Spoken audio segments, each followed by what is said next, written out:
The morning sun over Pine Ridge usually brings a sense of peace that you can only find in the deep suburbs of the county. My name is Jackson Miller. I've spent the last 15 years wearing a badge as a county sheriff. In that time, I thought I had seen every shade of human absurdity, from the desperate to the just plain delusional. But as it turns out, the most badge-heavy ego trip I'd ever encounter wasn't on the streets. It was in my own driveway. 8 years ago, I bought my dream spot, a sprawling corner lot. It wasn't a mansion, but it was mine. It had a massive yard where I could tinker with my truck and a double garage that I'd converted into a woodworking sanctuary. For a long time, the neighborhood was the definition of quiet. Retirees would wave from their porches, and kids still had the freedom to race their bikes down the asphalt without a care in the world.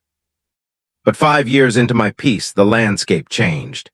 A developer bought up the adjacent farmland and dropped a subdivision called Silver Oak Estates, or as I like to call it for privacy, Hellhole Estates. These were pseudo-fancy houses crammed onto tiny, postage-stamp lots, sold to people who wanted the appearance of luxury without the actual space. Along with the houses came the Homeowners Association, HOA. They were the standard type, obsessed with the aesthetic integrity of the neighborhood, regulating everything from the exact shade of your mailbox to how many days your Christmas lights could stay up after December 25th. Now here is the crucial detail that the HOA seemed to keep forgetting. My property was never part of their association. I bought my house years before their subdivision was even a blueprint on a developer's desk. My deed and my property survey, both filed clearly with the county, showed that my lot predated their entire existence. The HOA boundaries were literally drawn around my land. For the first couple of years, we lived in a state of live and let live. I helped the new neighbors with car trouble, and they'd wave when they saw me out in the yard.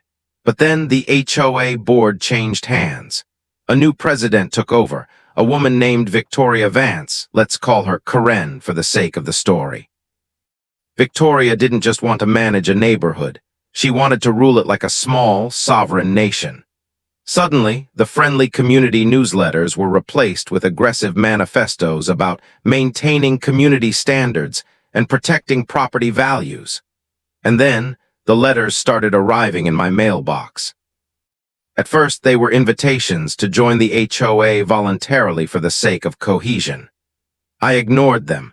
I had zero interest in paying monthly dues for services I didn't need and rules I didn't want to follow. But when I didn't bow down, the tone shifted from neighborly to hostile. They started citing me for violations. They claimed my grass was too long, even though I mowed it religiously every weekend. They sent notices about my truck, calling it an unsightly commercial vehicle that violated their aesthetic standards, ignoring the fact that it was my personal vehicle. They even threw a fit about the small boat I kept on a trailer in my driveway during fishing season. I finally sat down and wrote them a very polite, very professional letter. I explained, again, that I was not a member, I had no intention of becoming one, and I included copies of my property survey to prove they had zero jurisdiction over my lot. I figured that would be the end of it. In my world, when you show someone the law, they usually follow it. But Victoria Vance wasn't interested in the law, she was interested in power. The letters got nastier, threatening fines, liens, and legal action. They claimed that all properties in the greater area were subject to their authority regardless of membership. As a law enforcement officer, I deal with people who don't understand legal boundaries every day. I figured eventually they'd realize they were barking up the wrong tree and move on to harassing someone else. I was wrong. On a Saturday morning in late spring, while I was in my garage working on a cabinet for my wife, I heard a car pull into my driveway. I looked out the window, expecting a delivery driver or a neighbor. Instead, I saw two men stepping out of a white sedan. They were wearing uniforms, they had utility belts, they had badges. But after 15 years as a sheriff, my instincts went off like a siren. Something was very, very wrong with this picture. These weren't cops, they were enforcers. And they had just made the biggest mistake of their lives by stepping onto my property. The white sedan sitting in my driveway looked official enough from a distance, but as the two men stepped out, the uncanny valley of law enforcement began to set in. As a sheriff with 15 years under my belt, I've seen every variation of a uniform there is, but these two looked like they had just raided the discount bin at a local party supply store. I wiped the sawdust from my hands, stepped out of my garage, and leaned against the doorframe, watching them approach. They walked with a forced, military-style swagger, chests puffed out, shoulders back, trying desperately to project an aura of command presence. It was almost adorable, in a pathetic sort of way. "Good morning, gentlemen," I said, my voice calm and neutral. "Can I help you with something?" The taller of the two, a man in his mid-40s with a face so serious you'd think he was transporting a heart for transplant, stepped forward. He clutched a clipboard like it was the Holy Grail and adjusted a belt that was sagging under the weight of, well, not much. "We are with the Silver Oak Estates HOA Enforcement Patrol," he announced, his voice booming with a rehearsed authority.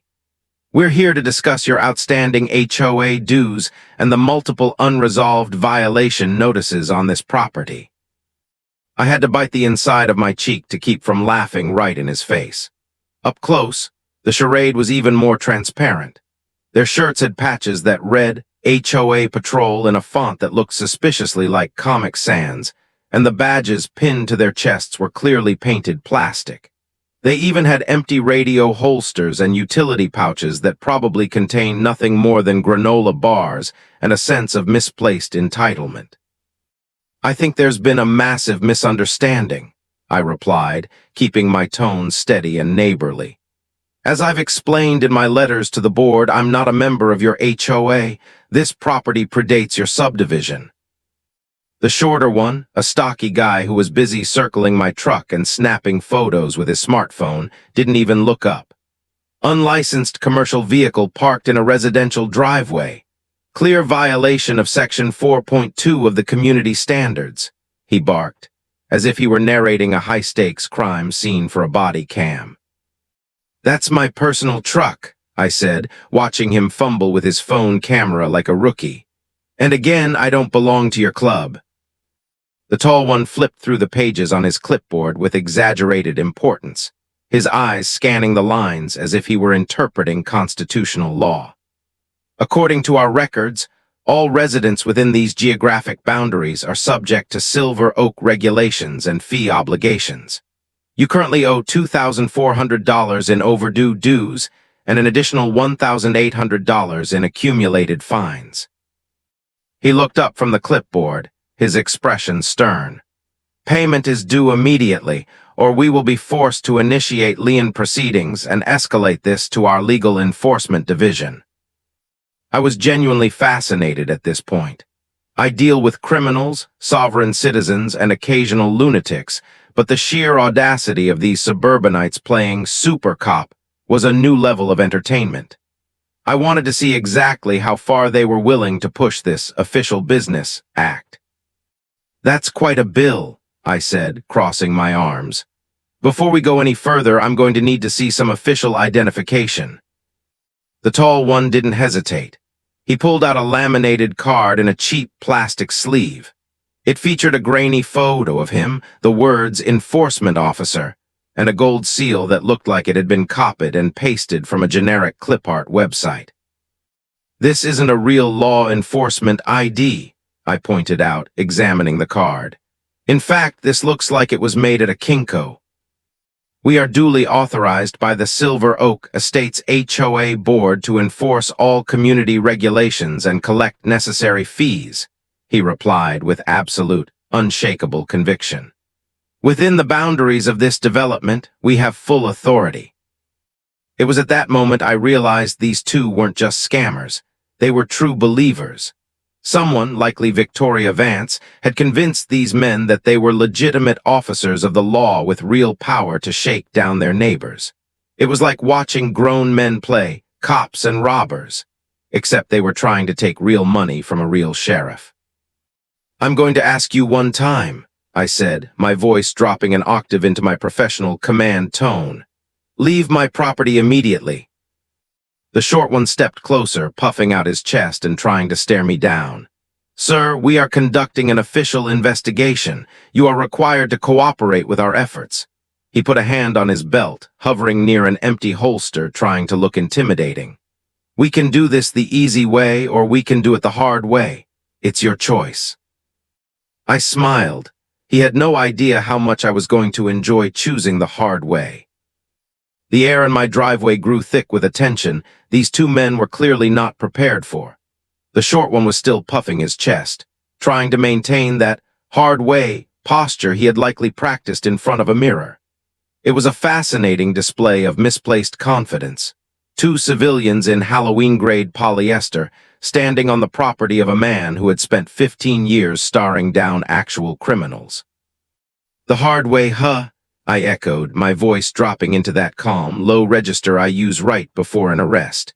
"You're absolutely right. We're going to do this the law's way." I reached into my back pocket. The tall one's eyes widened slightly, his grip tightening on his doctor's office clipboard as if it could shield him. The short one took a half step back, his hand still hovering nervously near his empty utility belt. I didn't pull out a wallet or a checkbook. I pulled out a heavy, leather-bound case and flipped it open. The afternoon sun caught the polished gold of my actual county sheriff's badge. "I am Sheriff Miller with the County Sheriff's Department," I said, stepping into their personal space just enough to let the weight of my authority sink in.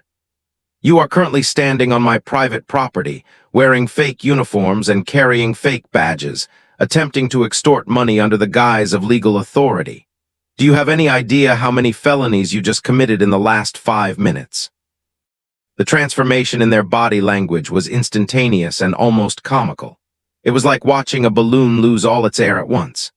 The tall one's face went from a stern mask of official business to a shade of pale usually reserved for Victorian ghosts. His fingers went limp, and the clipboard, the symbol of his power, slipped from his hands, clattering against the concrete. Papers flew everywhere, scattering across my driveway like confetti after a failed parade. The short one's mouth dropped open so wide I thought he might actually lose a tooth. He stopped taking evidence photos of my truck and tucked his phone away so fast he nearly dropped it. But, we're with the official HOA enforcement," the tall one stammered, his voice now 3 octaves higher than it had been a moment ago. "The board said. They said we were the law here." "The board lied to you," I said, pointing a finger at the plastic shield on his chest. "You aren't the law. You're civilians in costumes playing dress-up, and you just tried to intimidate a real sheriff with a party store badge." They looked at each other, then back at me, then at the actual badge in my hand. You could practically hear the rusty gears in their heads grinding to a halt as the reality of their situation set in. In the state of Georgia, impersonating an officer is a serious crime, and attempting to collect fees while doing so adds a layer of extortion that most judges don't find particularly funny.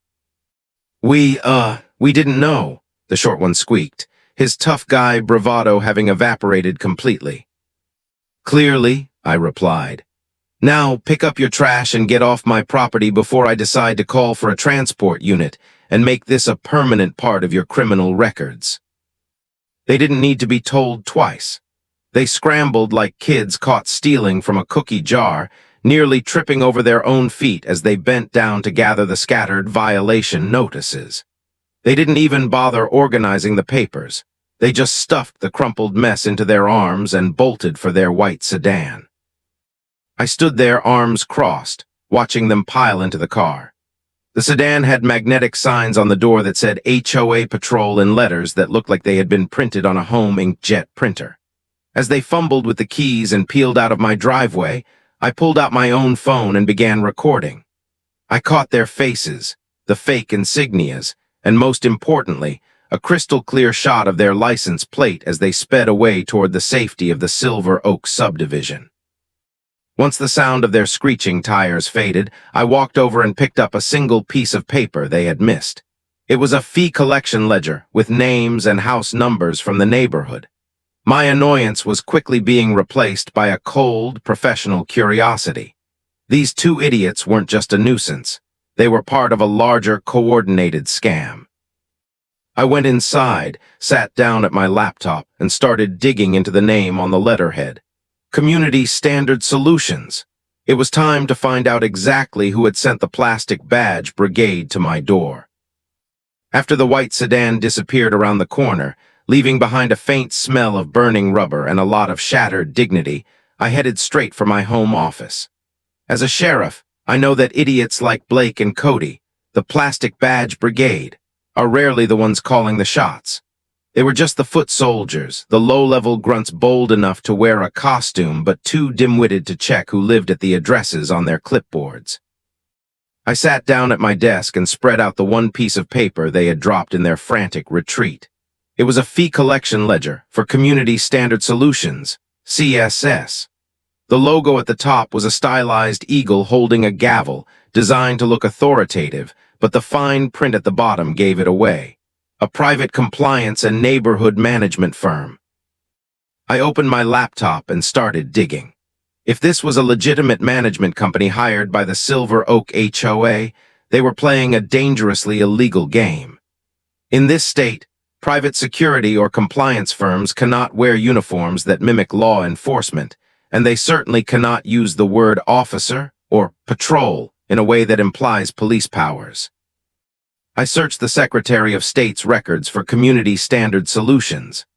My eyebrows shot up when I saw the registration. The company had been formed only 6 months ago. The registered agent? A shell corporation based out of a P.O. box. But the secondary contact name made my blood boil, Victoria Vance. The HOA president wasn't just hiring a company to enforce rules. She had created a fake company to police her own neighborhood and was likely funneling the fines and dues directly into an account she controlled. It wasn't just an HOA dispute anymore. This was a racketeering scheme. I picked up my desk phone and dialed the number listed on the CSS letterhead. Community Standard Solutions, Compliance Division, how may I direct your call? A woman's voice answered. She sounded young, bored, and completely unaware that she was answering the phone for a criminal enterprise. This is Sheriff Jackson Miller with the County Sheriff's Office, I said, my voice cutting through her boredom like a knife. I need to speak with your manager, immediately. There was a long, heavy silence on the other end. I could hear the muffled sound of a hand being placed over the receiver, followed by frantic whispering. A minute later, a man with a shaky, high-pitched voice came on the line. Hello, this is Marcus, the office manager. How can I, help the sheriff's department today? Marcus, I said, leaning back in my chair, 2 of your officers just left my property. They were wearing unauthorized uniforms, carrying fake badges, and attempting to extort $4,000 from me under the threat of legal action. They also made the very poor decision of threatening a county sheriff with the hard way, while I was standing in my own driveway. I heard a faint thud on the other end, like Marcus had dropped his phone or perhaps his spirit had just left his body. Sheriff, we were told that the corner lot was part of the mandatory enforcement zone. We were told you were just a difficult resident who needed a firm hand. Who told you that, Marcus? I pressed. Mrs. Vance, he stammered. The HOA president. She provided the list. She told us to be aggressive because the neighborhood's integrity was at stake. She said if we collected the back dues, our company would get a 40% commission. There it was, the 40% kickback. Victoria Vance was hearing these kids to act like thugs, promising them a cut of the loot, and sending them after anyone who dared to stand outside her circle of control. Listen to me very carefully, Marcus, I said, my tone turning ice cold. Right now, your company is on the hook for impersonating a police officer, attempted extortion, and trespassing. If you want to avoid a raid on your office this afternoon, you are going to email me every single contract, every directive from Victoria Vance, and a full list of every resident you have collected fines from in the last 6 months. I can do that, yes, sir, right away, Marcus whispered. And Marcus, tell your officers to take off those costumes. If I see that white sedan in this county again before sunset, the next time they see me, It'll be through the bars of a holding cell. I hung up. The digital trail was forming, and it led straight to Victoria Vance's front door. But before I went for the head of the snake, I needed to see just how deep her lies went. I needed to talk to the neighbors. It was time for a little community outreach, sheriff style. With Marcus's promise of the paper trail sitting in my inbox, I didn't head for the HOA office just yet. I knew how these bullies worked. They don't just target people who can fight back, they prey on the vulnerable. I decided to spend my Saturday afternoon doing some off-duty rounds. I walked a block down to a small, impeccably kept bungalow owned by Mrs. Gable, a 78-year-old widow who had lived in Pine Ridge since the 70s. Her garden was always full of petunias, and she was the kind of neighbor who still baked pies for new arrivals. As I approached, I saw her sitting on her porch, looking uncharacteristically distraught, clutching a yellow piece of paper. "Sheriff Jackson," she said, her voice trembling slightly as I walked up the path. "I'm so glad to see you. I think I'm in trouble with the new neighbors." She handed me the paper. It was a final notice from Community Standard Solutions.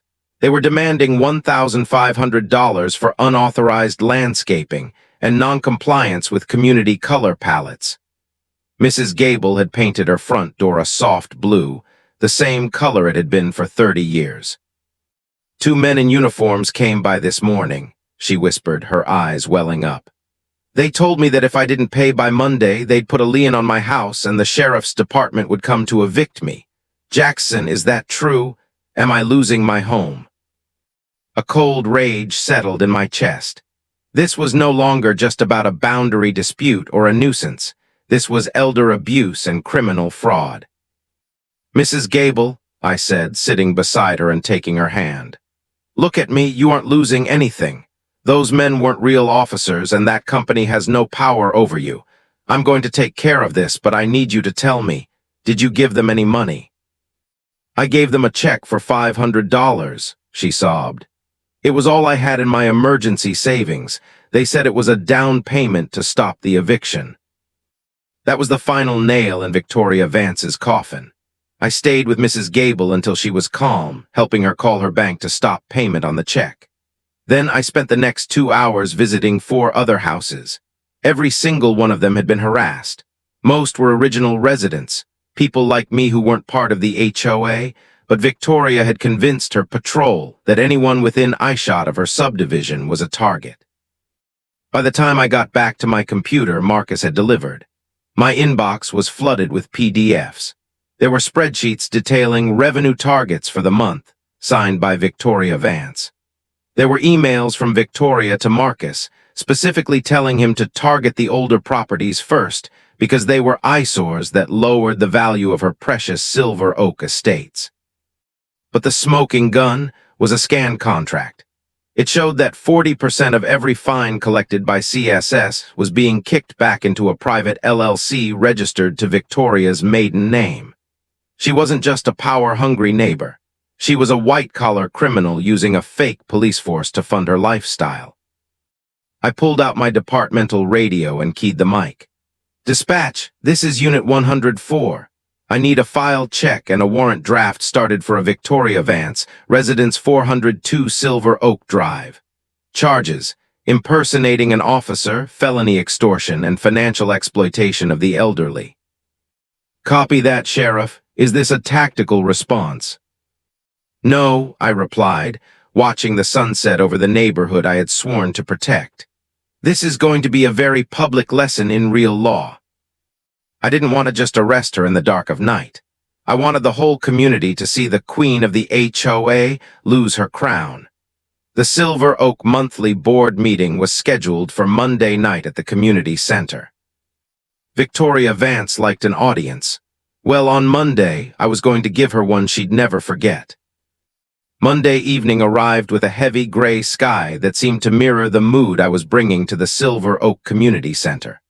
I wasn't in my woodworking flannels today. I was in my full Class A sheriff's uniform, crisp tan shirt, silver stars on the shoulders, and my duty belt polished to a mirror shine. The community center parking lot was packed with SUVs and luxury sedans. Inside, the atmosphere was thick with the kind of suburban tension you only find in HOA meetings. About 50 residents were seated in folding chairs, looking miserable as they waited for the royalty to appear. At the front of the room sat the board of directors. In the center, looking like she was presiding over a Supreme Court hearing, was Victoria Vance. She was dressed in a sharp power suit, her hair sprayed into a rigid helmet, sipping from a world's best leader mug. "Welcome, everyone," Victoria began, her voice amplified by a screeching microphone. "Tonight, we address the unpleasantness of those who refuse to contribute to our community's beauty. We have hired a new enforcement division to ensure everyone pays their fair share. We will not be ignored."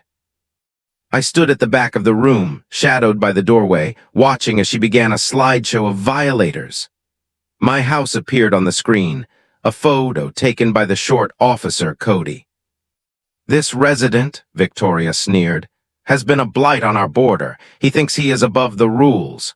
But as of today, we have initiated a legal seizure of." I didn't wait for her to finish.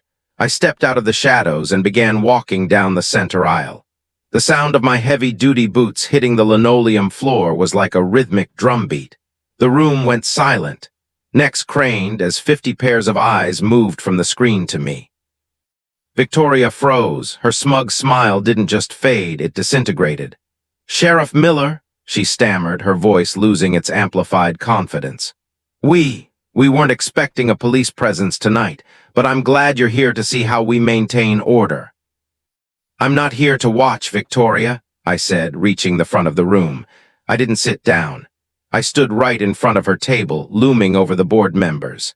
"I'm here to discuss a few violations of my own, specifically the ones found in the Georgia Criminal Code." "I don't understand," she said, trying to regain her footing. "We are a private association." "You are a private citizen, Victoria. And last Saturday, you sent 2 men in fake uniforms to my home. They attempted to extort $4,000 from me. They threatened an elderly woman, Mrs. Gable, into giving them her emergency savings. And they did all of this using a shell company you created to kick back 40% of the fines into your own pocket." A collective gasp rippled through the room. The neighbors, who had been living in fear of this woman for months, suddenly shifted in their seats. The silence was replaced by a low, angry murmur. "That's a lie," Victoria shrieked, slamming her hand on the table. "Community Standard Solutions is a legitimate firm." "Marcus doesn't think so," I replied, pulling a thick folder of printed emails from my side. He was quite talkative once he realized he was facing 10 years for impersonating an officer. He gave me everything: the contracts, your bank account info for the kickbacks, and the list of every resident you've scammed. I turned to the audience. "How many of you have paid a fine to a man in a white sedan in the last month?" Slowly, almost tentatively, hands started going up. 10, 20, 30 hands. "Those weren't fines," I told them. "That was a shakedown." I turned back to Victoria. Her face was now a mottled purple. She looked around at the other board members for help, but they were already scooting their chairs away from her, trying to distance themselves from the radioactive mess she had become. "Victoria Vance," I said, reaching for the handcuffs on my belt. The metallic clink-clink of the chain echoed in the quiet room. "You have the right to remain silent. I suggest you start using it." The Queen of Silver Oak Estates didn't go quietly. She started screaming about her rights, about her vision for the neighborhood, and how I was ruining the property values. But as I turned her around and clicked the steel cuffs onto her wrists in front of the entire neighborhood, the only thing she was ruining was her own future. As I led her out of the room, a single person started clapping. Then another.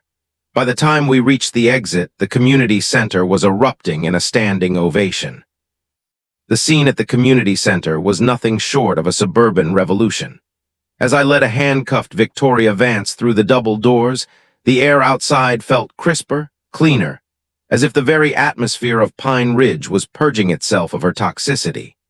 I placed her in the back of my cruiser, the steel cage between us a stark contrast to the high-backed executive chair she had occupied only moments ago. "This is a mistake, Jackson," she hissed, her face pressed against the glass. "You're harassing a community leader. My lawyers will have your badge for this." "Victoria," I said, leaning toward the window with a calm smile, "I've spent 15 years making sure the law applies to everyone, even the queen of the HOA. Enjoy the ride." I didn't take her straight to the station. I sat in the driver's seat and waited for my backup to arrive to process the scene and gather statements from the dozens of residents who were now pouring out of the building, eager to tell their stories. The investigation that followed was a masterclass in how greed can blind even the most calculating people. With Marcus, the terrified manager of Community Standard Solutions, cooperating fully to save his own skin, the puzzle pieces fell into place with terrifying speed. Victoria hadn't just been aggressive with the rules. She had been running a sophisticated embezzlement ring. She had used HOA funds to pay consulting fees to her own shell company, which then hired the fake officers to shake down residents for even more cash. In total, she had swindled over $85,000 from the neighborhood in less than a year.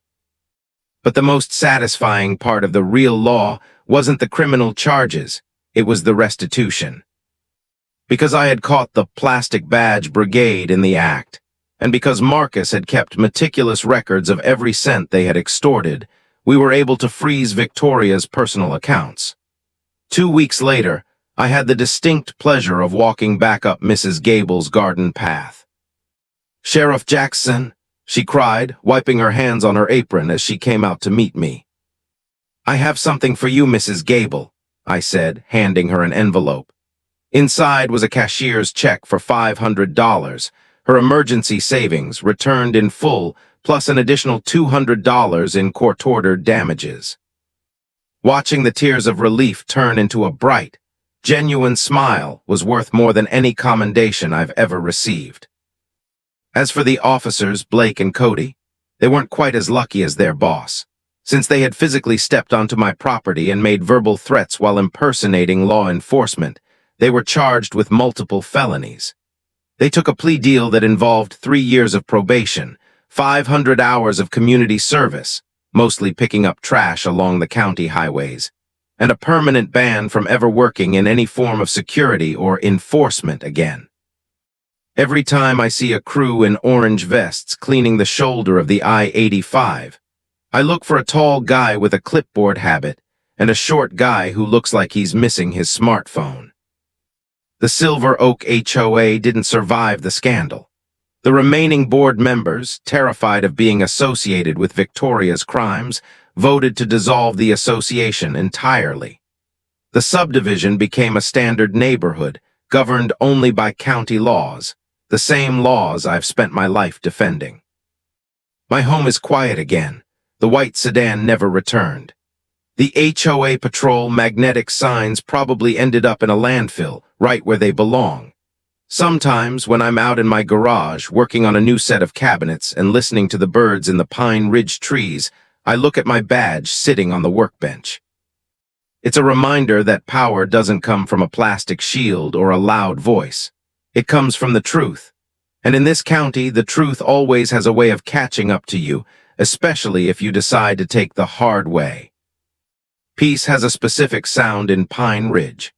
It's the low hum of my table saw, the distant chirp of a blue jay, and most importantly, the absolute silence of a driveway free from uninvited white sedans. It's been 6 months since Victoria Vance was led away in handcuffs, and the transformation of this neighborhood has been nothing short of miraculous. As I sit here on my porch, finishing a cup of coffee before heading into my shift at the sheriff's department, I can't help but reflect on the legacy of the Silver Oak disaster. The story didn't just end with an arrest. It ended with a complete overhaul of how people in this county view their rights.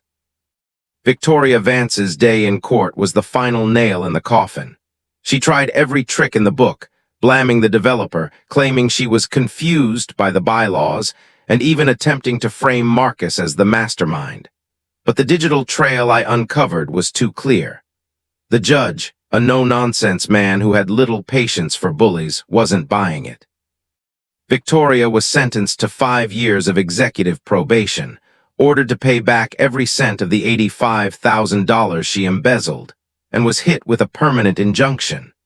She is legally barred from ever serving on a board of directors, whether it's an HOA, a nonprofit, or even a local garden club, for the rest of her life. She eventually had to sell her showpiece, home in Silver Oak, to cover her legal fees and restitution. The irony? The person who bought it is a defense attorney who made it very clear that if a single HOA letter ever shows up in his mailbox, he'll sue the remaining members into the next century.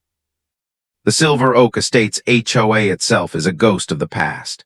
Without Victoria's iron fist and the income from her fake enforcement company, the association collapsed under the weight of its own legal debts.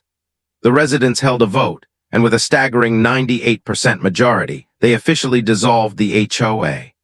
Now they manage their own lawns, paint their doors whatever color they want, and most importantly, they talk to each other like neighbors instead of subjects. I still see Blake and Cody occasionally. As part of their community service, they were assigned to the county road crew. There's a profound sense of cosmic justice in seeing the man who once threatened me with the hard way while wearing a plastic badge, now wearing a very real neon orange vest and picking up soda cans along the highway.